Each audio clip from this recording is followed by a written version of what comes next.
You guys will find that you have passions, and having a passion is a gift.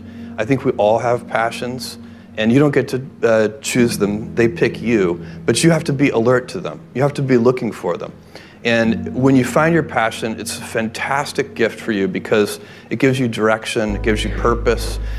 You can have a job, or you can have a career, or you can have a calling. And the best thing is to have a calling. And if you find your passion, you'll have that, and all your work won't feel like work to you. Many kids and many grown-ups do figure out over time what their passions are. And sometimes we let I don't think it's that hard. I think what happens though sometimes is that we let our intellectual selves overrule those passions. And so that's what needs to be guarded against. My job, one of my jobs as the leader of Amazon, is to encourage people to be bold. And people love to focus on things that aren't yet working. And that's good, it's human nature. That kind of divine discontent can be very helpful. But it's incredibly hard to get people to take bold bets. And you need to encourage that. And if you're gonna take bold bets, they're gonna be experiments. And if they're experiments, you don't know ahead of time whether they're gonna work. Experiments are by their very nature prone to failure, but big successes, a few big successes compensate for dozens and dozens of things that didn't work. So, bold bets, AWS, Kindle, Amazon Prime, our third-party seller business, all of those things are examples of bold bets that did work, and they pay for a lot of experiments. I've made billions of dollars of failures at Amazon.com, literally billions of dollars of failures. And you might remember Pets.com or Cosmo, or give myself a root canal with no anesthesia very easily. None of those things are fun, but they don't matter. What really matters is companies that don't continue to experiment, companies that don't embrace failure. They eventually get in a desperate position where the only thing they can do is make a kind of Hail Mary bet at the very end of their corporate existence. Whereas companies that are, making bets all along, even, big bets, but not bet the company bets. I don't believe in bet the company bets. That's when you're desperate. That's the last thing you can do. It's not, you could be out of work and have terrible work-life balance. Even though you've got all the time in the world, you could just feel like, oh my God, I'm miserable, and you would be draining energy.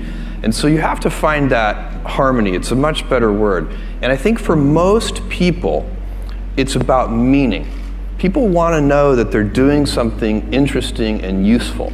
And for us, because of the challenges that we have chosen for ourselves, we get to work in the future, and it's super fun to work in the future for the right kind of person. You can't skip steps. You have to put one foot in front of the other. Things take time. There are no shortcuts, and but you want to do those steps with passion and ferocity. It's easy to have ideas. It's very hard to turn an idea into a successful product. There are a lot of steps in between, and it takes persistence, relentlessness. So I always tell people who are, who think they want to be entrepreneurs, you need a combination of stubborn relentlessness and flexibility. And you have to know when to be which. And basically you need to be stubborn on your vision, because otherwise it'll be too easy to give up. But you need to be very flexible on the details. Because as you go along pursuing your vision, you'll find that some of your preconceptions were wrong. And you're going to need to be able to change those things. So I think taking an idea successfully all the way to the market and turning it into a real product that people care about and that really improves people's lives is a lot of hard work. Don't try to chase what is kind of the hot passion of the day. I think we actually saw this, I think you see it all over the place in many different contexts, but I think we saw it in the internet world quite a bit, where, you know, at the sort of peak of the sort of internet, you know, mania in, say, 1999, you found people who were, you know, very passionate about something. They kind of left that job and decided, I'm going to, you know, do something in the internet, because it's, you know, it was almost like the, you know, the 1849 gold rush in a way. I mean, you find that people, if you go back and study the history of the 1849 gold rush, you find that, you know, at that time, everybody who was within shouting distance of California was, you know, they might have been a doctor, but they quit being a doctor and they started panning for gold. And that almost never works. And even if it does work, you know, according to some metric, financial success or whatever it might be, I suspect it leaves you ultimately unsatisfied.